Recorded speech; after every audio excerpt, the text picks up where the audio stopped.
Assalamualaikum warahmatullahi wabarakatuh. Alhamdulillahilladzi syahru Ramadan alladzi unzila fihil Qur'an hudal linnas wa bayyinatin minal huda wal furqan. Asyhadu an la ilaha illallah wahdahu la syarikalah wa asyhadu anna Muhammadan abduhu wa rasuluh. Amma ba'du. Anak-anakku yang dirahmati oleh Allah Subhanahu wa ta'ala, pada kesempatan hari ini, di hari terakhir pelaksanaan pesantren Ramadan 1441 Hijriah, tema kali ini adalah zakat fitrah dan Idul Fitri. Anak-anakku yang dirahmati Allah Subhanahu wa ta'ala, Allah Subhanahu wa ta'ala telah berfirman dalam Al-Quran, surah Al-Baqarah ayat 43. A'udzu billahi minasyaitonir rajim. Bismillahirrahmanirrahim. Wa aqimus shalah wa atuz zakah warka'u ma'ar raki'in. Dirikanlah salat dan tunaikanlah zakat, dan rukulah bersama orang-orang yang ruku.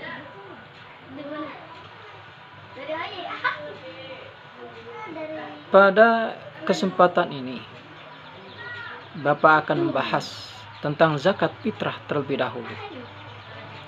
Apa sih zakat fitrah itu? Zakat fitrah adalah yang wajib dikeluarkan oleh orang Islam 1 tahun sekali, tepatnya bulan Ramadan. Zakat fitrah adalah sesuatu makanan pokok, makanan yang kita konsumsi setiap hari, seperti beras, gandum, jagung, kurma, dan lain sebagainya. Besaran zakat fitrah adalah, di dalam ilmu fikih, 2,5 kg atau 3,5 liter beras yang harus kita keluarkan zakat fitrahnya per jiwa. Kapan pelaksanaan pengeluaran zakat fitrah? Yaitu pada awal bulan Ramadan, tanggal 1 Ramadan sampai pelaksanaan sholat Idul Fitri. Anak-anakku yang dirahmati Allah Subhanahu wa ta'ala, selanjutnya adalah, siapakah orang yang diwajibkan untuk membayar zakat fitrah? Apakah kita semua diwajibkan untuk membayar zakat fitrah? Yang pertama, beragama Islam, laki-laki maupun perempuan. Yang kedua, orang-orang yang mempunyai kecukupan harta dalam kehidupan sehari-hari, mereka cukup untuk memberikan nafkah kepada keluarganya. Inilah mereka yang diwajibkan untuk membayar zakat fitrah. Yang ketiga, bayi yang baru dilahirkan setelah terbenamnya matahari pada akhir bulan Ramadan.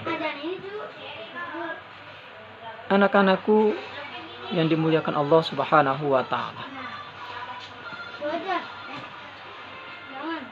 kemudian siapa saja orang-orang yang menerima zakat fitrah? Allah telah menegaskan dalam Al-Quran, surah At-Taubah ayat 60. A'udzu billahi minasyaitonir rajim. Bismillahirrahmanirrahim.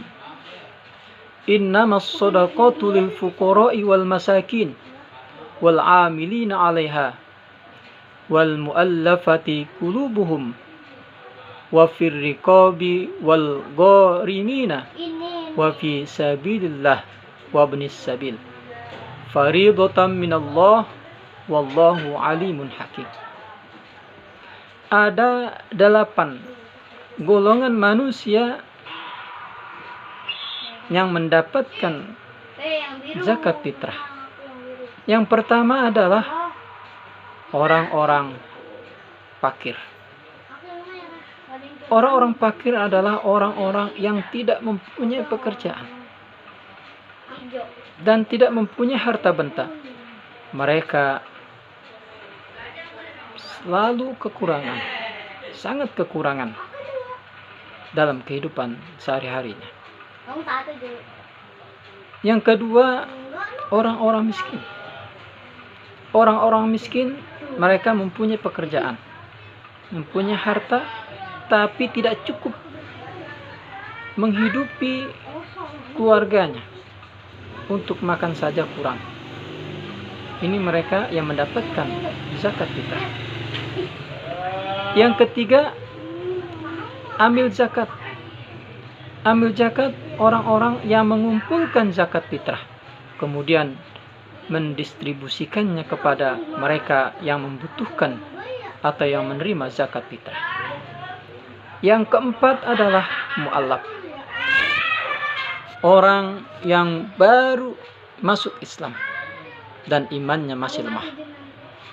Yang kelima, mereka yang punya hutang. Hutangnya adalah untuk menafkahkan keluarganya, makan sehari-hari, bukan hutang untuk berpoya-poya atau bermaksiat. Yang keenam adalah fisabilillah. Mereka yang berjuang di jalan Allah, hartanya dihabiskan untuk membangun masjid, bangun madrasah, bangun pondok pesantren, dan termasuk anak-anak yang menuntut ilmu dan jauh di sana, yang kekurangan bekal dalam menuntut ilmu tersebut. Kemudian yang ketujuh adalah hamba sahaya, budak yang harus dimerdekakan. Dan yang terakhir, yang kedelapan adalah ibnus sabil, yaitu musafir, mereka yang bepergian jauh, perjalanan jauh yang kehabisan bekal. Anak-anakku yang rahmati Allah Subhanahu wa ta'ala, inilah rangkaian penjelasan dari zakat fitrah. Dan untuk selanjutnya adalah Idul Fitri. Apa yang kita siapkan untuk menyambut Idul Fitri? Apakah pakai yang serba baru, baju baru, celana baru, sepatu baru, dan serba baru? Bukan itu di dalam menyambut Idul Fitri. Ini kita tradisi di kita itu seperti itu, serba baru, apapun baru. Padahal ada yang lebih penting lagi dari itu semua. Laisal Aid liman labisal jadid. Bukanlah hari raya itu yang berpakaian serba baru. Walakinnal Aid, tetapi hari raya itu adalah liman khafal wa'id, bagi siapa saja yang khawatir dan takut pada hari pembalasan. Idul Fitri adalah rangkaian akhir dari perjalanan ibadah kita selama bulan Ramadan. Tetapi dia bukanlah akhir, akan tetapi awal dari kita mencapai predikat orang-orang yang bertakwa. La'allakum tattaqun. Oleh karena itu, di Idul Fitri nanti, di 1 Syawal, apakah kita mampu menjaga selama kita berpuasa, apapun yang dilarang oleh Allah Subhanahu wa Ta'ala kita jalankan. Selama kita di karantina, selama kita berpuasa, yang dilarang semua kita jalankan. Apakah masa penggemblengan itu selama bulan Ramadan telah dapat mendidik jiwa kita, mendidik pribadi kita menjadi hamba Allah yang kembali suci. Mudah-mudahan di bulan Ramadan ini kita dijadikan hamba-hamba Allah yang takwa kepada Allah Subhanahu wa Ta'ala, dan di Idul Fitri nanti semoga kita dijadikan hamba-hamba yang suci, bagaikan bayi yang baru lahir dari kandungan ibunya. Ini saja yang dapat Bapak sampaikan. Mudah-mudahan ada manfaatnya. Dan Bapak akhiri, wassalamualaikum warahmatullahi wabarakatuh.